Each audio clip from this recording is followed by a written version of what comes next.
Lord, we thank you for you are a God who looks out for your people. You are a God who gives grace.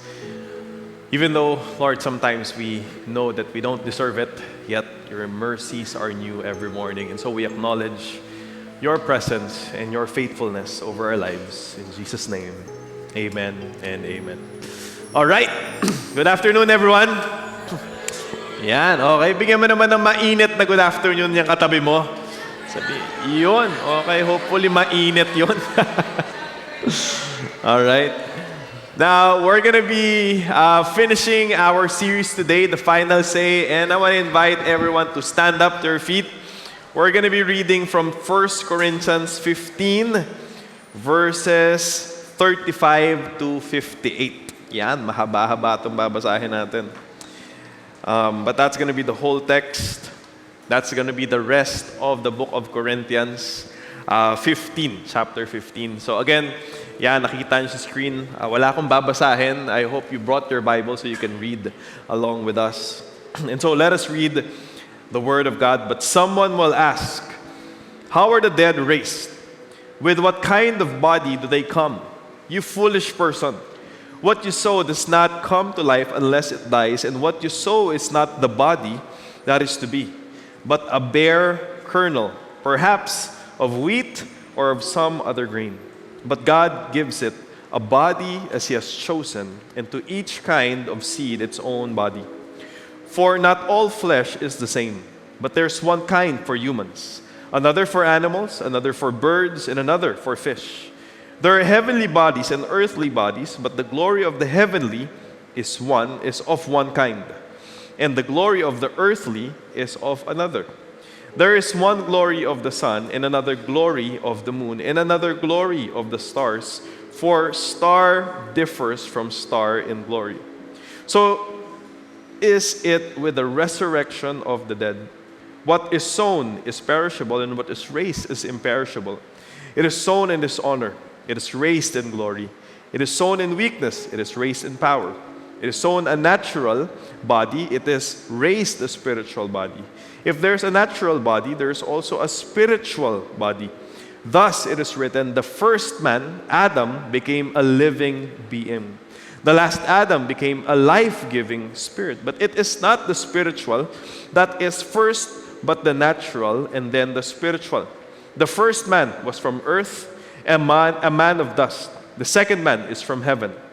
As was the man of dust, so also are those who are of dust, and as is the man of heaven, so also are those who are of heaven. Just as we have borne the image of the man of dust, we shall also bear the image of the man of heaven. I tell you this, brothers, flesh and blood cannot inherit the kingdom of God, nor does the perishable inherit the imperishable. Behold, I tell you a mystery. We shall not all sleep. Hopefully, yung katabi mo hindi matutulog mamaya. Okay, hindi naman yun lang yung sleep na sinasabi dito. No? But we shall all be changed in a moment, in the twinkling of an eye, at the last trumpet. For the trumpet will sound, and the dead will be raised imperishable, and we shall be changed. For the perishable body must put on the imperishable, and this mortal body must put on immortality.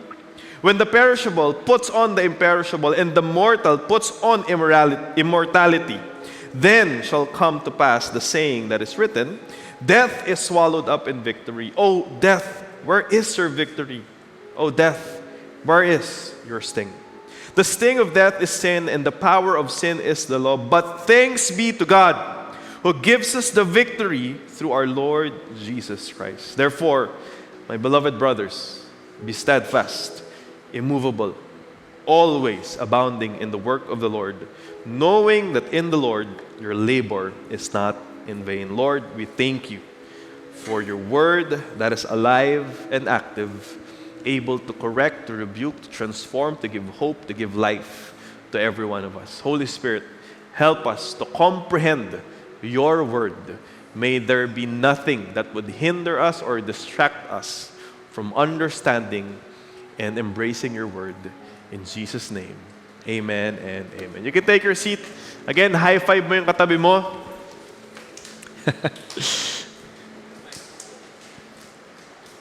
So once again, we are in the last week na nung series natin. And so it's been 5 weeks. Okay, ito yung 5th week. And then next week, we're gonna be starting a series on finance. Pero next week ko na lang explain yun, no?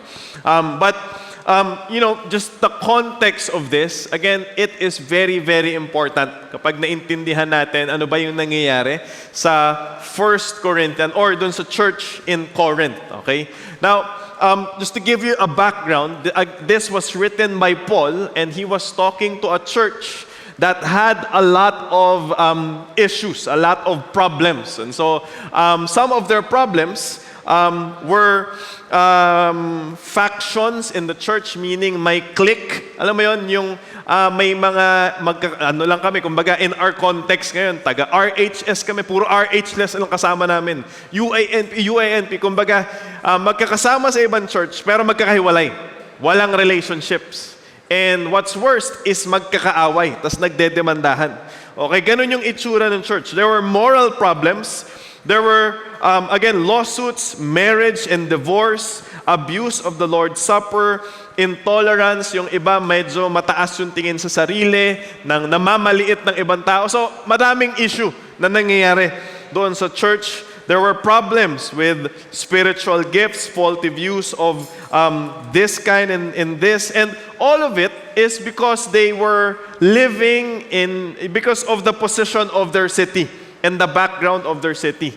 Marami kasing Greek, okay, sa Corinth. And because of that, maraming influences yung Corinth as well. At that time, wala pa namang book, wala pa namang rather schools na talagang schools that we have right now. And so, the type of education was very different. And so, whatever sometimes comes their way or is culturally accepted, yun na lang, okay na lang. And so, there were many views that were being taken. And so, one of the views that was somehow coming into their life as Christians was the idea of dualism. Okay? Alam niyo ba yung dualism? Okay? So, kilala niyo si Dua Lipa. Iba yon. Okay? Iba na yon, ha? Okay? Pero, grabe ka naman, LJ, wala akong support. Okay? Pero, kumbaga, there were so many things that these people were taking on into their systems. There's syncretism, ibig sabihin, maraming paniniwala, pag samasamahin natin yan. Parang ano lang, mekos-mekos natin, halo-halo na yan, okay na yan. Parang okay yan, ang ganda ng mindset na yan. Sige, kunin ko yan. Ganda rin na ito, kunin ko na yan. Tapos, i-add ko yan sa Christianity ko. Okay, so ganun yung itsura nung paniniwala ng mga Kristiyano sa Corinth. Whatever sounds good, whatever somehow is culturally accepted, maybe I can add that to my version of Christianity.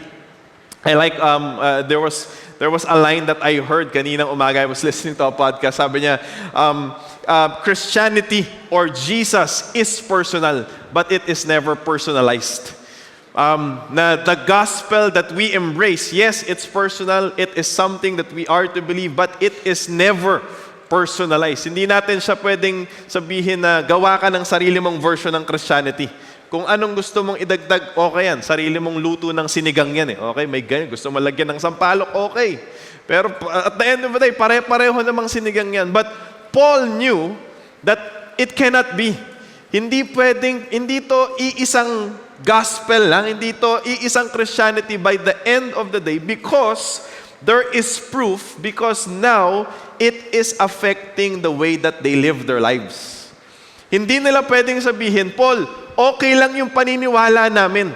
Kasi Christianity pa rin naman to eh. May dinagdag lang naman kami, pero okay pa rin yun. Pero obviously, in the letter, if you read it, may mga issue na lumalabas. And how many of you know that there are many Christians today who is also attempting the same thing? Kristiyano ko, pero medyo ganito rin ako. Kristiyano ko, pero medyo, pero ito pa rin yung pinaniniwalaan ko. Maiintindihan naman ni Lord yun. Which eventually we see causes problems. Because the gospel is enough on its own. That's why of all the things that Paul could have done, instead na kinorek niya lang basta-basta isa-isa, what he was ultimately trying to do is bringing the people back to the good news or to the gospel. And his hope is that if you see that the gospel is enough, the gospel is what you need, it is all that you need, then you would find that your life will be reordered according to the gospel.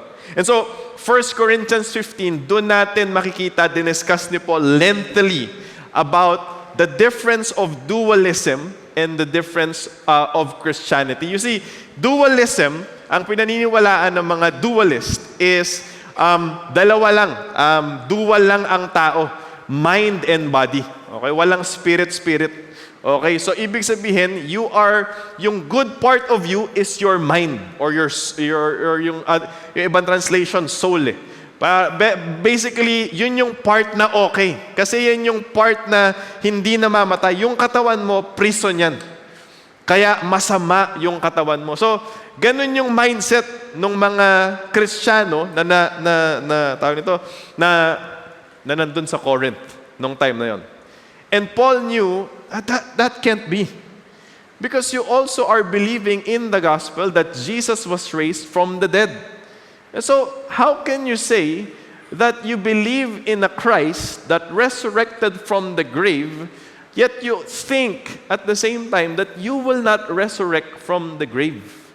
Ang epekto kasi nun, dahil pinaniwalaan nila na dahil hindi kami mag-resurrect, Paul, dual lang kami, mamamatay kami, tas wala na after.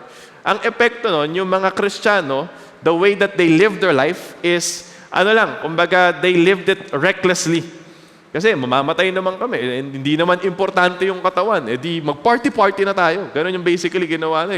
Inom na lang tayo, okay na yun. Wala namang kwenta tong katawan na to Prison lang to, pabigat lang to. So let's do whatever we want. Kaya nga may immorality na nangyayari.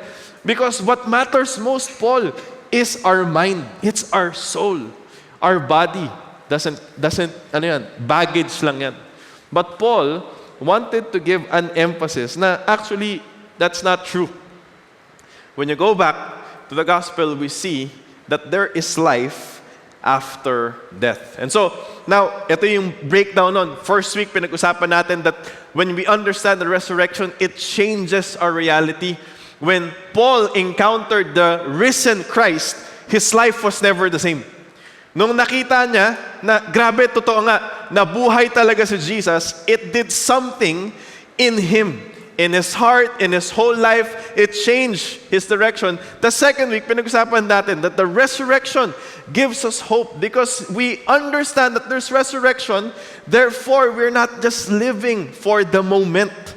We're not just doing whatever we feel like doing. We're thinking about it. We're not losing hope when things get hard because we understand if Jesus was able to defeat death, then ibig sabihin, may pag-asa pala tayo.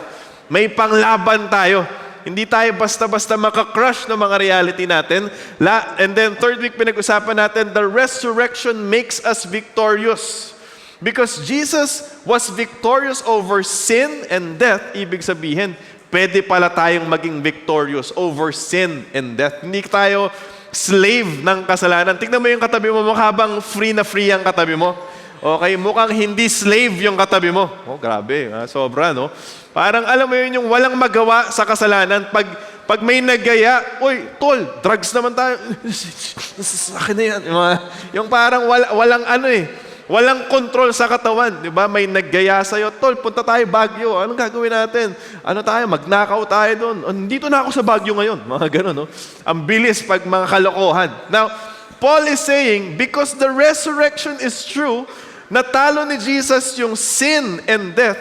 Therefore, if you are in Christ, kayang-kaya mong mag-say no to sin as well.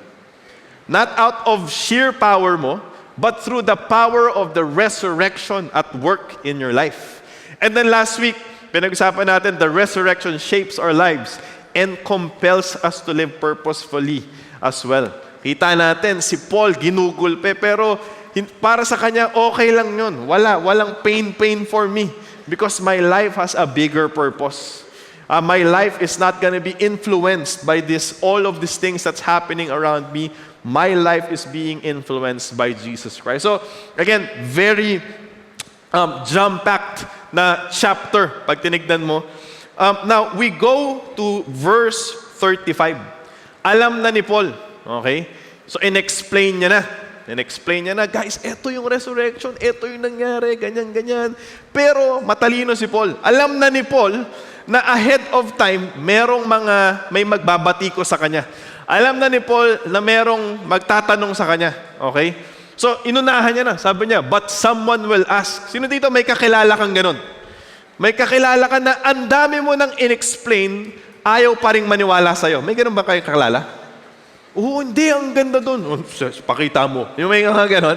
Yung, hindi nga. Tol, ang sarap doon sa kinainan namin sanggip sa... Meron ka dyan? Bigyan mo nga. Yung may mga ganon. Yung to see is to believe. Ayaw maniwala. So alam ni Paul, may mga Corinthians na ganon. Na after explaining theologically what the resurrection is, alam niya, merong babanat na alam mo yun, kung binabasa na nila itong letter, sabi ni Paul, ganito, alam niyang merong e-epal doon. Sige nga, paano? Sige nga, zombie? Thriller?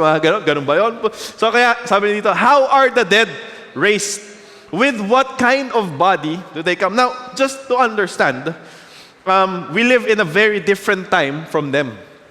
Sa ngayon kasi, with all the AI, with all the effects, medyo ano na yung utak natin medyo creative na yung nasa isip natin, okay? Pero at their time, hindi pa nila naiisip yung iba nating naiisip.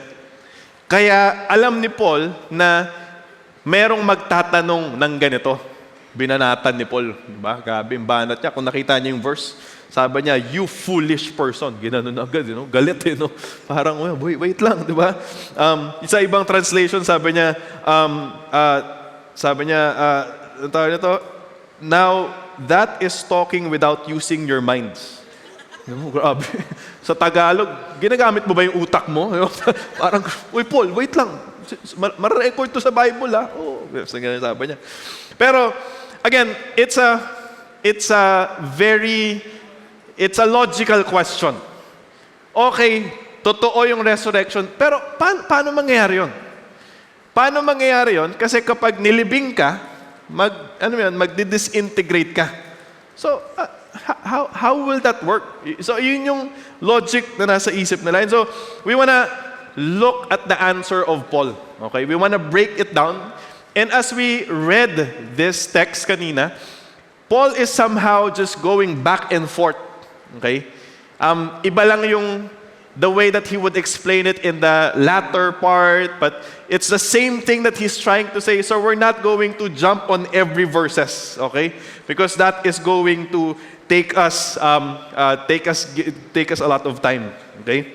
Now, in their mind, Paul, paano mangyayaring resurrection? So, ibig sabihin ba, kunyari, nilibing ko yung lolo ko last week, ibig sabihin, or last month, ibig sabihin ba, sa resurrection, mabubuhay siya, parang zombie, ganun ba yung resurrection?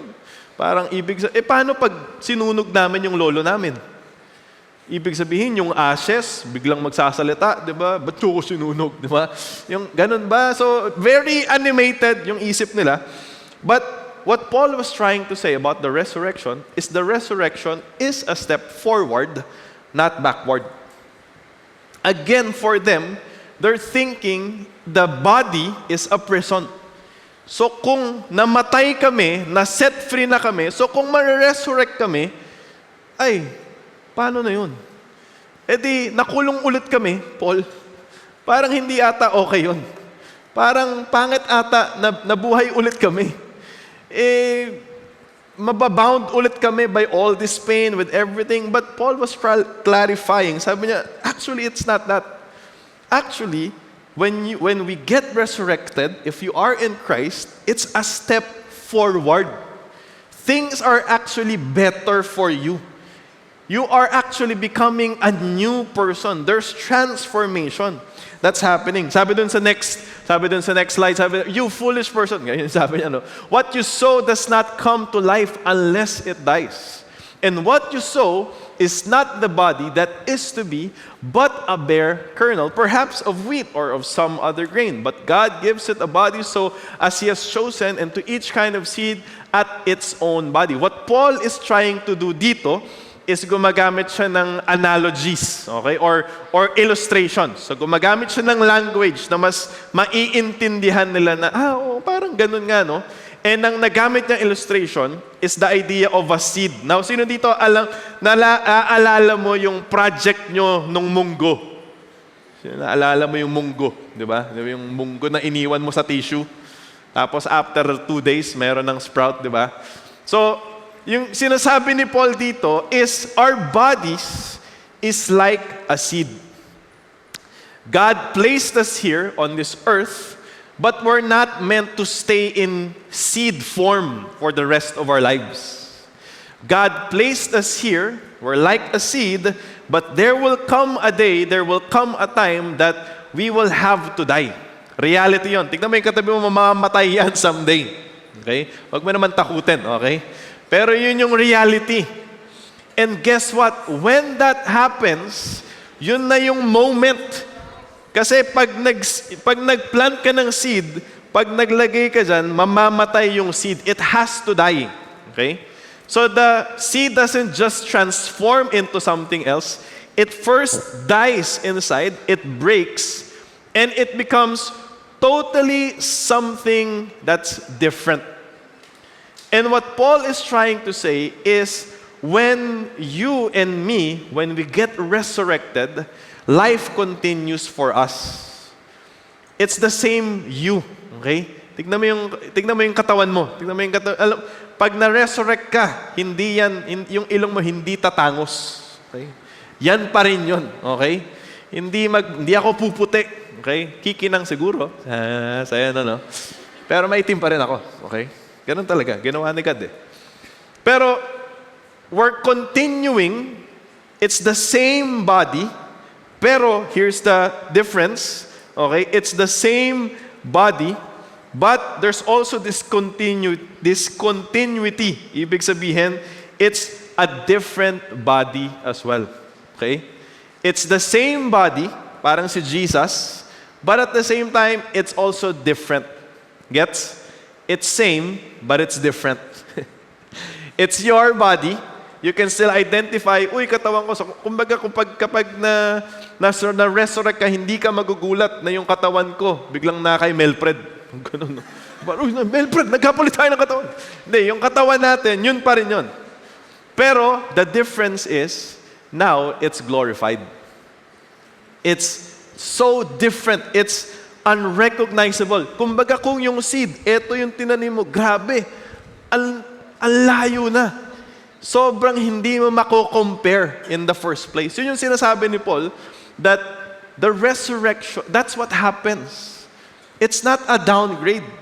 It's actually an upgrade.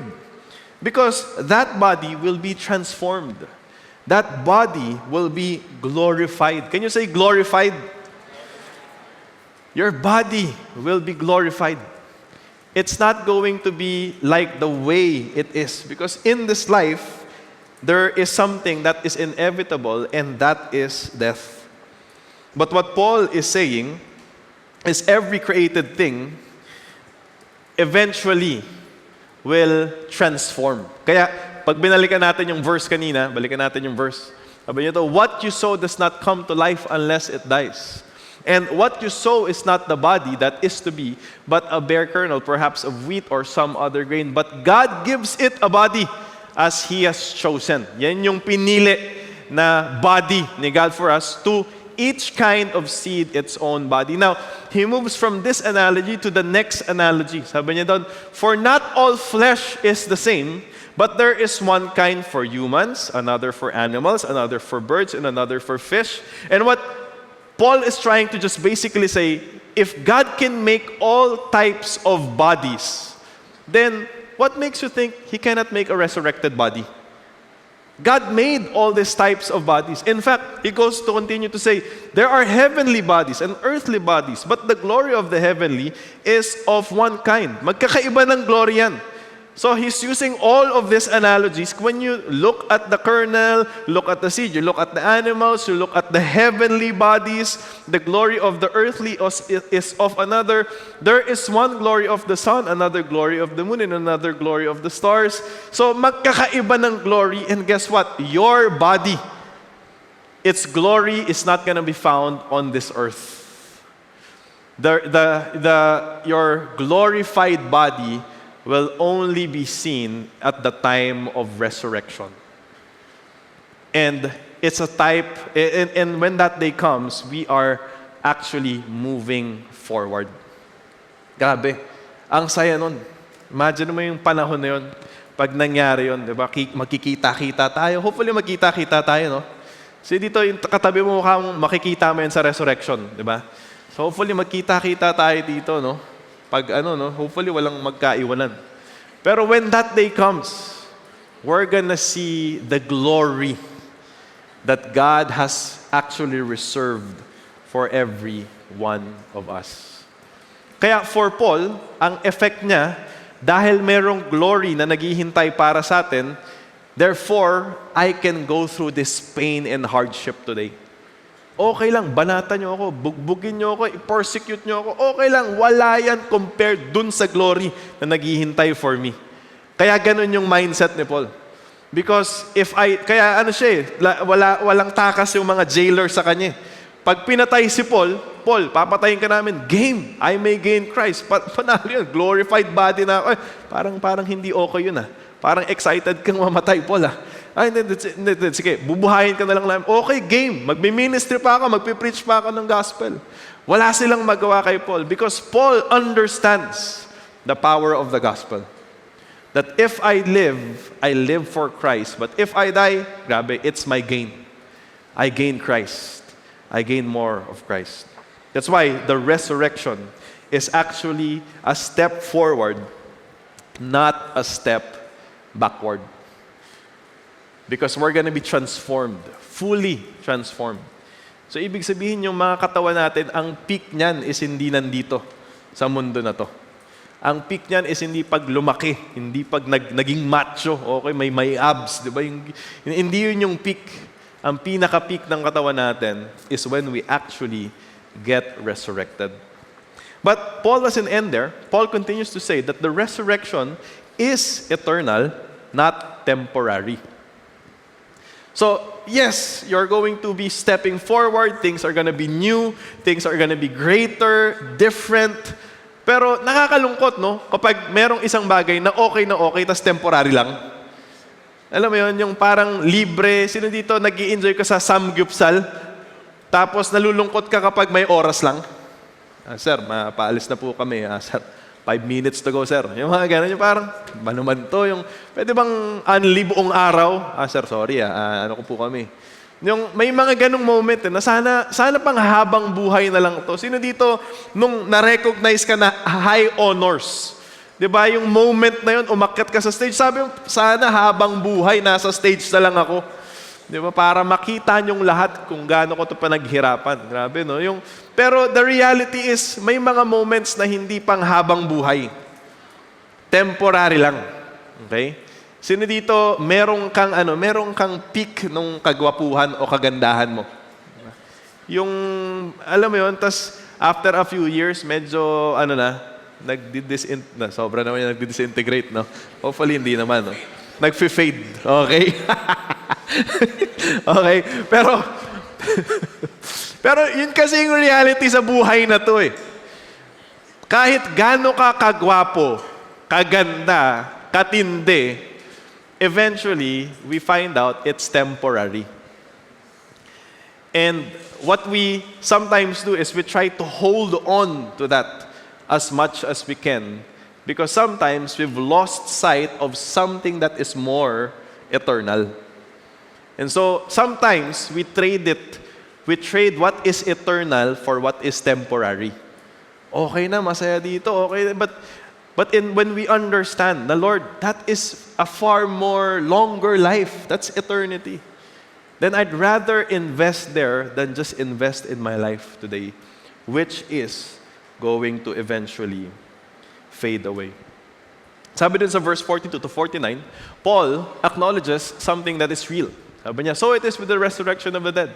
What is sown is perishable, what is raised is imperishable. All of these things, Paul now he acknowledges na totoo naman. Okay? So, hinighlight ko yung mga sinabi ni Paul. Sabi niya dito, what is sown is perishable. Okay? So, ibig sabihin, yung katawan natin, just like a seed, eventually, it will perish. Sino dito yung mga trentahin? Medyo masakit na yung likod mo. Di ba? Perishable. Okay. Yung tuhod mo. Sino dito perishable yung tuhod mo? Di ba? Sino dito pag celebration time, hindi na tumatalon. Okay? Di ba? Kasi masakit na. Okay, Lord, naiintindihan mo naman yung puso ko. Di ba? Okay, ganoon na lang. Di ba? So, perishable eh. Pero what is raised is imperishable. Grabe. Darating yung time kapag na-resurrect tayo, guess what? Wala nang ganun. Imperishable na. What is sown in dishonor, it is raised in glory. Di ba? Ang ibig sabihin ni Paul dito, yung mga nililibing. Okay? Dishonor yun eh. Yung ililibing ka, tapos ang pangit ng makeup mo, di ba? Dishonorable eh. Kapal eh, di ba? So, pero more than that, really, it's a dishonor because wala eh. Your glory has faded. Your life has faded. And so, that's what happens in this life. That's a reality. It is sown in weakness. That's what happens in life. Eventually, we get sick. Even young people get sick. You know, you don't have control over life.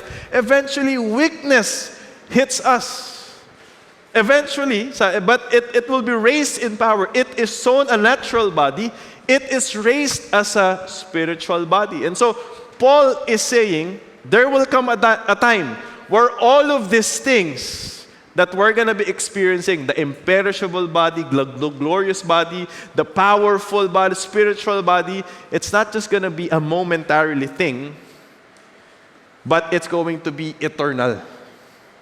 If in this life, you felt like you were strong, you felt like you were at your best, but eventually it faded, when the time of resurrection hits you, grabe, there is going to be so much joy because at that time, it's going to be so different. In fact, it's going to be even beyond comparison.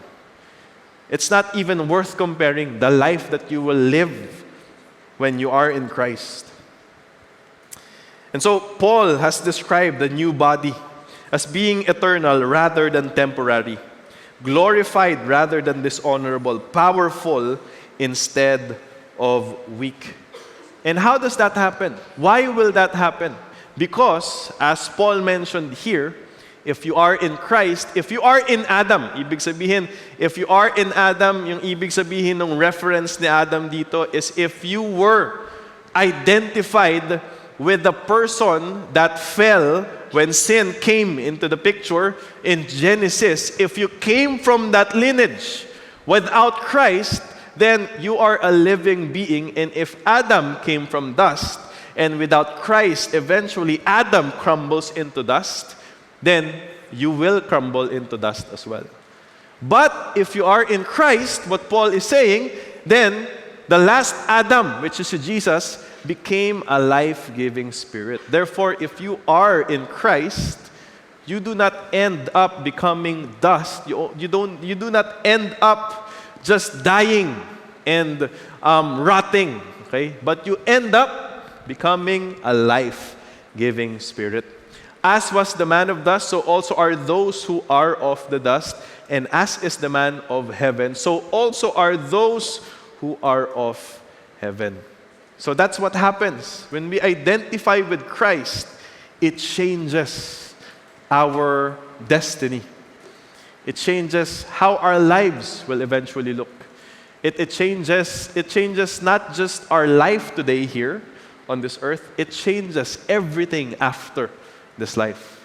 That's why your decision for Christ is not just a decision that is going to impact your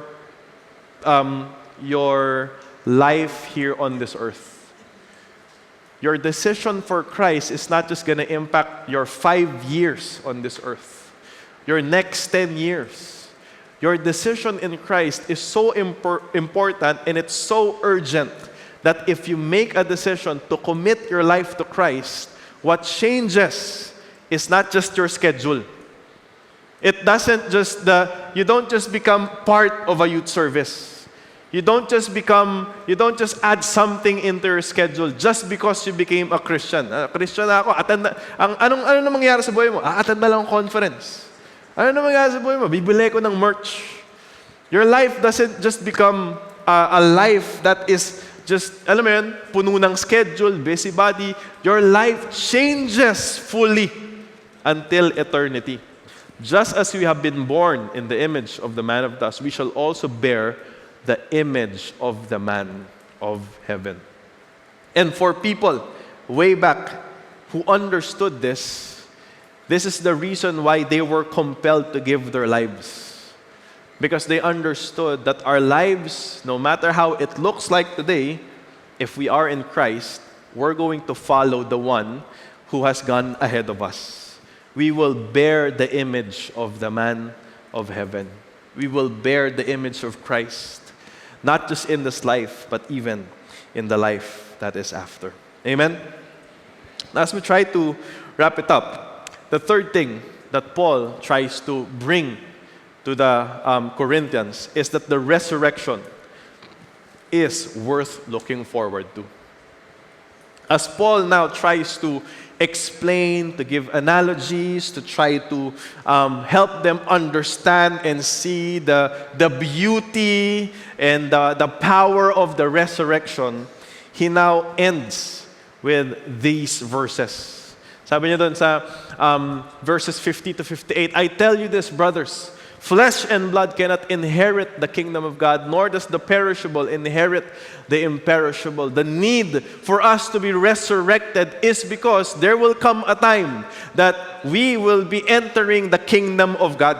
And we cannot enter to that kingdom with just our flesh and blood, with just our bodies right now, because we cannot fathom the glory of the kingdom of God. Kaya merong need for us na mag-glorify yung katawan natin, ma-experience natin yung resurrection, because the destiny is, if it's the kingdom of God, we need a new type of body to be able to comprehend what we're about to enter to.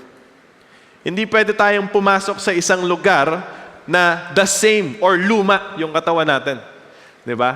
We have to enter there into the kingdom of God with a different type of body, the resurrection body. Behold, I tell you a mystery. We shall not all sleep, but we shall all be changed in a moment, in the twinkling of an eye, at the last trumpet. What basically Paul is saying is the time, the end time. For the trumpet will sound, and the dead will be raised imperishable, and we shall be changed. For the perishable body must put on the imperishable, and this mortal body must put on immortality. When the perishable puts on the imperishable, and the mortal puts on immortality, then shall come to pass the saying that is written, which was an Old Testament reference, death is swallowed up in victory. O death, where is your victory? O death, where is your sting? Paul is basically saying that at the someday, when the end comes, when Jesus comes back again, those who are resurrected with Him will be raised up with Him as well. Okay? Darating yung panahon na yon, at doon makikita natin yung total victory ni Jesus over death. Because even if you are in Christ today, you will still experience death. But when Jesus comes back again, when that day comes, there will be no death after. Probably the only death that will happen, or the only destruction that will happen, is the destruction of the enemy. That's the only destruction that will happen. But as far as Jesus, His people, His kingdom, it will never end. The victory has already been sealed, and death shall never touch His people again. And that's why death, where's your sting? Wala na. Wala nang kamandag yung kamatayan. The sting of death is sin, and the power of sin is the law. But thanks be to God who gives us the victory through our Lord Jesus Christ. Now, as we end this, I want to just basically emphasize this last thing that you will see there in verse 58. Therefore. Okay, can you say therefore? Yun na yung conclusion eh. After Paul wrote 57 verses. Okay? Dami niyan sinabi. Oh guys, ito yung resurrection.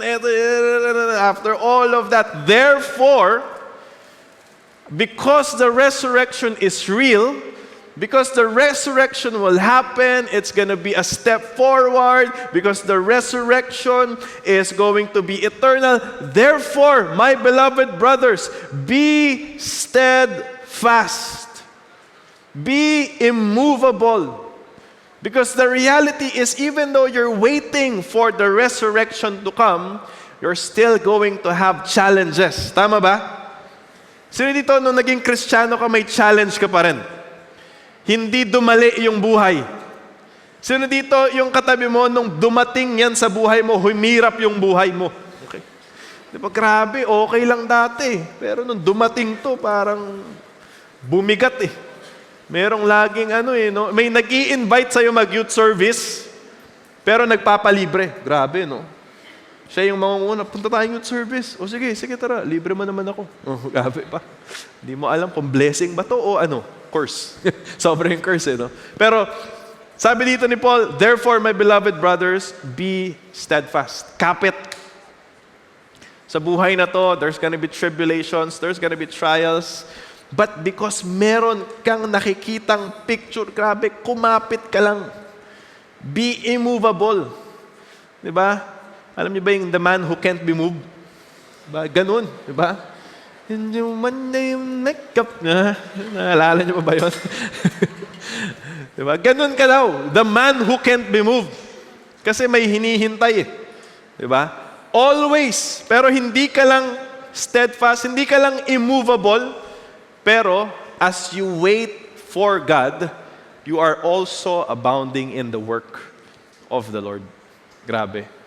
You're also doing your part. Hindi lang tayo naghihintay para sa resurrection. Na Lord, sana dumating ka na.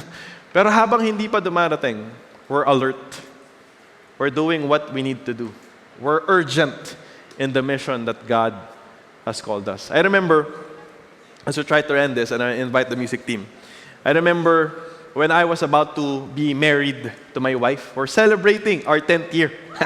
Okay, 10 taon na kami. Ang bilis lang. Ganun lang pala yun. Pero, grabe. You know, even when we were looking forward to our wedding, na-visualize na namin, grabe ang saya ang wedding natin. Yung, ganun kasi yun, pag nagpe-prepare kayo, yung nai-imagine nyo na, naglalakad ako nung grabe. So siya ini-imagine na yun. Grabe, I can imagine, lalakad ako, naka-gown, grabe. Tapos ako, ini-imagine ko yung gastos, grabe, mahal nun. Okay, sige, so nai-imagine ko na lahat. But yet, at the same time, while all of that we're looking forward, temptation is real. The temptation is real. Na pwede mong isipin na, papakasalan ko naman to eh. Unahan ko na. Ganon din naman. Doon naman kami papunta eh. Magpapakasal naman na kami. So, okay na yan. Wala nang guard your heart. But we always had to respond to the vision ahead of us by being steadfast, immovable, abounding in the work. We're not just waiting for the sake of waiting. We're actively waiting. Paul, what he was trying to say in his other letters is, even though I'm in jail, I'm gonna do my mission. May tao may jailer. Preach siya ng gospel. Okay lang. Abounding in good work pa rin. Mahirap, naghihintay, Lord. Wala ka pa rin. Ang tagal ko na naghihintay, Lord. 10 years na, wala ka pa rin. Okay, tuloy lang. Abounding in good work pa rin, Lord. Lord, wala pa rin nangyayari. Matanda na, ugod-ugod na. Okay lang, Lord. At least, by your grace, I remain steadfast, immovable, always abounding in the work of the Lord. Why? Because we know that in the Lord, our labor is not in vain. A life that's lived for Christ and the anticipation of His resurrection is a life that is never wasted. It's a life that is going to be well lived. So can you tell the person beside you, be steadfast? Okay? Sabihin mo sa kanya, next school year may mga challenges. Pero you have to be steadfast. Okay? Be steadfast. In another translation, what it says there is, my beloved brothers, okay? Be firm. When the world is trying to influence you, to change you, wag ka nang on fire ka masyado. Masyado kang Kristiyanong, masyado kang seryosong Kristiyano. Sabi niya dito, be firm. I know this is what's happening. This is the view of the world. May iba kong Kristiyanong kaibigang, ganito yung conviction nila. But because I know I'm gonna be resurrected, I'm gonna be firm. I'm not gonna be moved. Hindi, James, masyado ka namang KJ. Masyadong nag-iba na yung mundo ngayon. Hindi. Be firm. Stand your ground. Lord, this is where you placed me for a reason. I'm not gonna bend because I'm the minority. I'm gonna do what's right. I'm gonna do what you've called me to do. I'm not gonna back down. I'll be steadfast, Lord. I'll be strong. I will work enthusiastically for the Lord. Maybe what that means for some of you is, I will study with integrity. Lord, kasi hinihintay ko yung resurrection mo eh. Excited akong makita ka. So, because I'm excited, Lord, I will do what I need to do. Grabe yung mga anak ko, ganun. Yung pag alam na nila, pag tatawa, honey, pauwi na ako. Grabe. Ang mas excited, yung mga anak ko, hindi yung asawa ko. Hindi naman dahil ayaw niya akong kasama. Okay. Pero excited lang yung anak ko, Daddy's gonna be here. Okay. So, ibig sabihin, maglinis na tayo. Ay, prepare na natin because pauwi na si Daddy. Hindi yung pauwi na si Daddy. Yaan mo, makita niyang sira-sira na yung bahay. Okay. Hindi, gawin natin, linisin natin. Para pag nagkasama-sama tayo, prepared. Ang daming kwentuhan. Anak, kamusta? How was your day? Daddy, this is what happened. Oh, really? Wow. Because we've anticipated for that moment. Amen? And so, my friends, I want to encourage you. The resurrection is a step forward, not backward. But I want to remind you, huwag mong unahan si Lord. If gusto ka nang i-forward the Lord, hayaan mo si Lord. Huwag mong unahan. Pangalawa, the resurrection is eternal, not temporary. This life is temporary. Eternity. If Jesus resurrected from the grave, we have proof that eternity is real. Resurrection is real, and the resurrection is worth looking forward to. It's worth missing out some things. If what it means is we will gain something that's far more greater that this world can never offer. And so, with that, I want to invite everyone to stand up to our feet. And this is a perfect time for us to respond in two ways. To respond to God through communion, and then to respond to God through worship in a while. Can I ask you to grab the communion elements in your seat?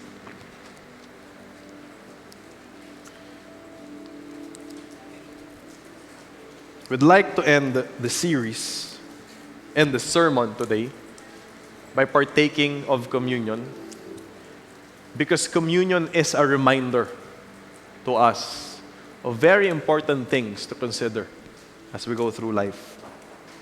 You see, in 1 Corinthians, Paul says, "For I received from the Lord what I also delivered to you, that the Lord Jesus on the night when he was betrayed took bread, and when he had given thanks, he broke it and said, 'This is my body, which is for you. Do this in remembrance of me.' In the same way, he also took the cup after supper, saying, 'This cup is the new covenant in my blood. Do this as often as you drink it in remembrance of me. For as often as you eat this bread and drink the cup, you proclaim the Lord's death until He comes. It's very important for us to acknowledge that if you believe in Jesus and you believe that He resurrected from the grave, every time we partake of communion, what we're reminding ourselves is, Lord, you're coming back again. I'm looking forward to that. I'm putting my hope in that. And that's why, I want to clarify that if you're here today and you haven't placed your hope in Jesus Christ, you haven't placed your life in the hands of Jesus, I don't want to pressure you to partake of communion. Because it doesn't make sense for you to do something out of religious duty. Para ka lang nag-yes, pero di ko talaga naiintindihan. Okay? Nag-partake ka ng communion until He comes Pero naniniwala ka bang babalik si Jesus? Hindi, actually. Kumain ka lang ng tinapay. You did not remind yourself that Jesus is your Lord, your Savior, and that He's coming back again. And so, Lord, today as we remember, Lord, what you've done for us, we remember that you died on the cross to take away our sins. But you didn't remain dead. You rose again 3 days after. You overcame sin. You overcame death. You took the wrath of God upon yourself and you paid the penalty for our sins in full. And because of that, Lord, we have a new covenant with you. Maraming salamat because today we are righteous. We are righteous not because of kabutihan namin or whatever na ginagawa namin. We're righteous kasi kung wala ka, Lord, wala rin kami. Lord, ikaw yung reason kung bakit save kami. Kung bakit tama kami. Kung bakit mahal kami ng Panginoon. And so, Lord, we thank you because you've given us victory and hope that this world can never, ever offer. In Jesus' name, amen. Again, I'm going to remind you, as we partake of the bread, there's going to be a response on your end. I'm going to say something, and you can respond by saying, thanks be to God. Okay? The body of Christ broken for us. You can partake of the bread. And the blood of Christ shed for us. You can now drink from the cup. Lord, we thank you. And Lord, we want to express our gratitude to you through worship.